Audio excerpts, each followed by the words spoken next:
I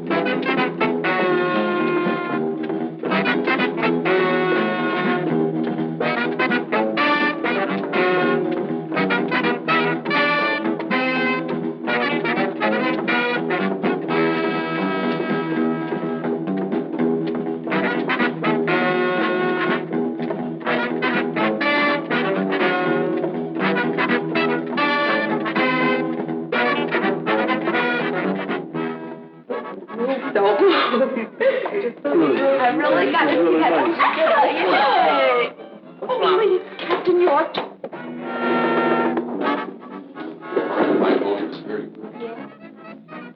I keep forgetting. He's not an officer, so I let him open the door. Right?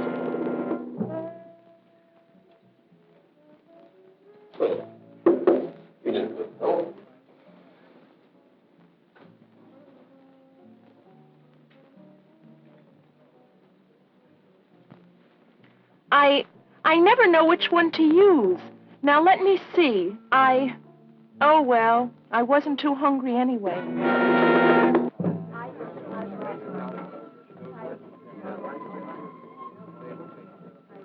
Oh, no. No one's talking to the guest of honor. Good manners, social grace, and courtesy are the mark of the successful servicewoman. They can also be used to describe successful people in all walks of life. Ed and I, we have so much trouble. Knowing what to do in specific situations is a matter of custom, instinct, education, and good taste. Some of them go on about the length of our skirts. Wow, I really thought I was going to catch it. Did she talk to you about it? Yeah, she talked to me about it. And wow, man, you could have knocked me over with a pin. Say, that's a beautiful dress. Where did you get it? Where did I... Oh, I bought it at Lorman's last Thursday. You know, I wish I could wear one of those. They're really cute, but, well, I guess they're a little young for me. But I thought, well, that you didn't dig. Oh, excuse me, ma'am. Well, that you didn't like mini skirts and clothes like that. No, now, that's not exactly right. We do have certain ideas about how you should look in your uniform, yes, about the tailoring, the fit, and how it should be kept. And I guess sometimes we do express these feelings rather strongly. Yes, ma'am. But really, that only applies to your uniform. How you dress in your off-duty hours is another matter. Now, we do expect the girls to show good taste in everything they wear. But that really shouldn't keep you from expressing your own individuality or personality and selection of clothes, hairstyles, and makeup. Yes, ma'am. Take miniskirts, for example. I think they're great, and you look good in them. And I really feel the same way about a lot of the other new and exciting styles.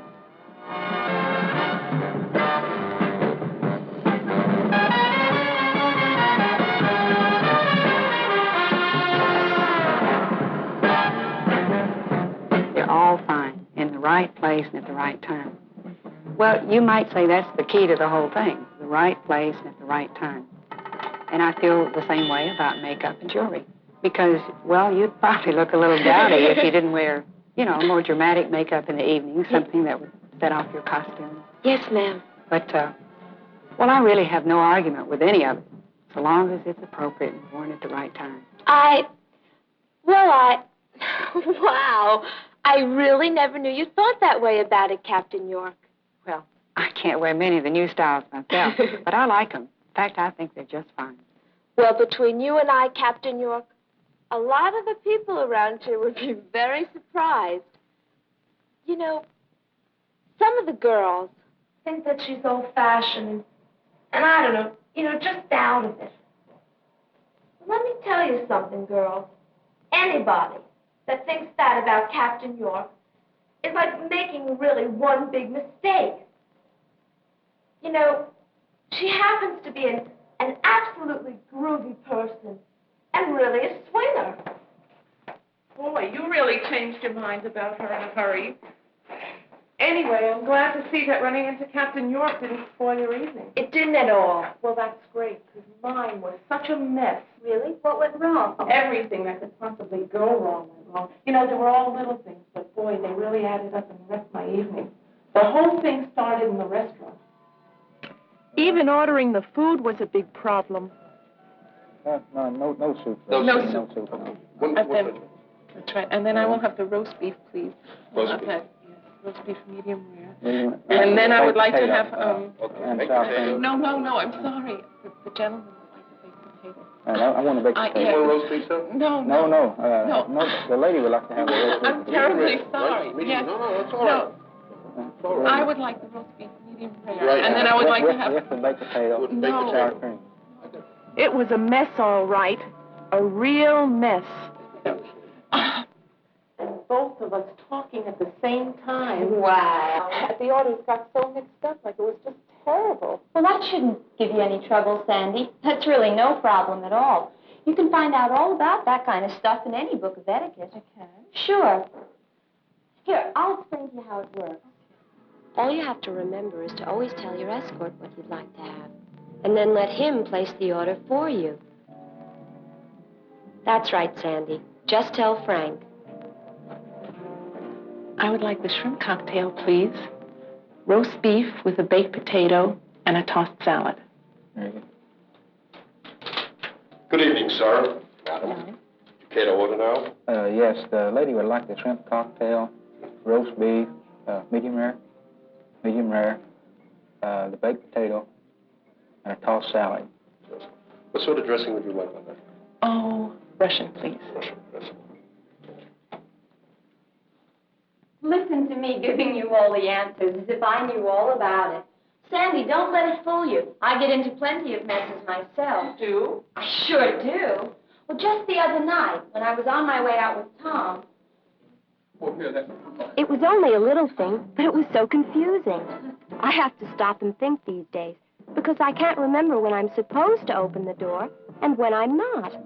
Well, all day long I open doors. And stand when I talk to the officers I work with. After a while, you get used to that. But I get kind of confused, because after 1,700 hours, this little pumpkin changes and becomes the lady. They stand for me. Reporting is directed, ma'am. Let's go. Oh, fine. How was it? And they open doors for me. Not bad. Not bad at all. I mean, it just takes a little thought and a little remembering once in a while. But it's all worthwhile. Well, I really enjoyed this being a girl. Oh, it's so great. Well, my dear, I'm glad to see you've got all your problems solved. I wish I could say the same about myself. Oh, come on, Sandy. Maybe you're exaggerating. Not. It couldn't have gone that bad. Oh, it couldn't. Huh? Oh, okay. Come on, tell Mama all about it. What happened? All kinds of things. Now, listen, you know I don't embarrass easily. But, man, as soon as we got in that restaurant, I knew I was in trouble. I didn't know which one to use, and I didn't want to look like a fool.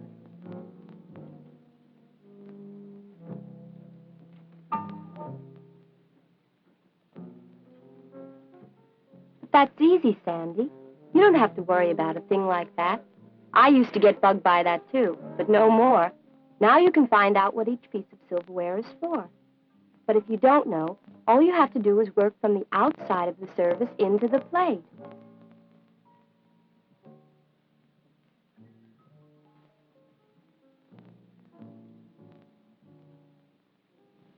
That's right, Sandy. That's right. The outside one. But that wasn't all. Oh, there's my favorite chaplain. Excuse me a minute. I'll be right back.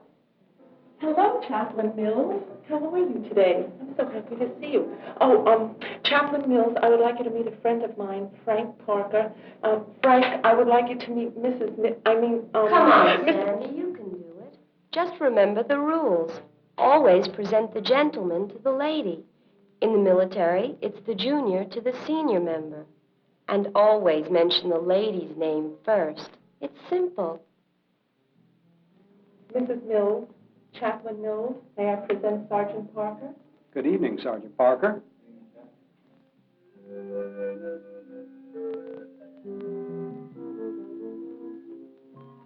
People think it's easy, that there's nothing to the social responsibilities a girl has in the service. They just don't understand. I even have the same trouble with Tom.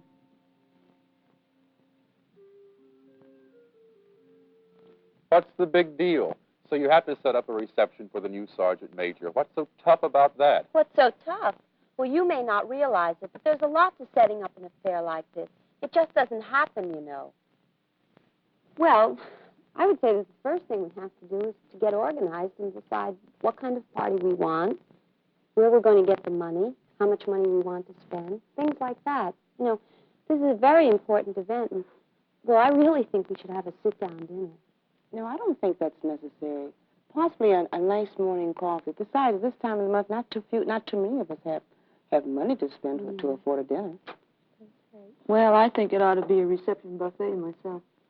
No, coffee. No, I think it really should be a dinner. No, I think it ought to be we a can get the buffet. money up if we really try. No. I think a buffet would be better. We People finally decided on a reception buffet. The next thing we had to do was find out how much the unit fund could afford to give us. And that took some doing. And then we had to set up a committee to help select the food and beverages. And that was also a lot of time and a lot of work. And then one of my jobs was to figure out who to invite and to get the invitations out. And if you think that's an easy job, you're making another big mistake. I didn't say it was easy, Susan. I didn't say that. And then I spent all afternoon with the first sergeant helping to set up the receiving line. And then after that, we had to check and make sure everything was according to regulation. Well, I'm glad that's all over with. There'll still be 1,000 things to do at the reception itself. I mean, I'll be so glad when tomorrow's over. No, it really was wonderful after all. I told you you'd have a good time. What's there to do at a reception? Is that so? Well, let me tell you what can happen if all you think about is just having a good time. We could have had a very embarrassing situation on our hands if it hadn't been handled correctly. There's more to it, Tom, than just having a good time. As an aide, I have to see that it all runs smoothly, that each name is passed on to the line correctly, and that the line flows so that the guest of honor doesn't wind up talking to nobody. You know, getting people to mix and mingle is a very important part of any party. Fran, we purposely avoided having tables and chairs at this party so everybody would talk and mingle a lot more, and here are you girls having your own little private party going. Come on, get with it. Hey, girls, wouldn't you like to come and meet the new sergeant major? Come on, she's over there, okay? Hey, that does take a lot of doing, doesn't it? I'm sorry, sweetie. I didn't mean to put you down. Good appearance, social graces, personal development of this kind pays off in career advancement, social acceptance, and personal fulfillment. A pretty good deal.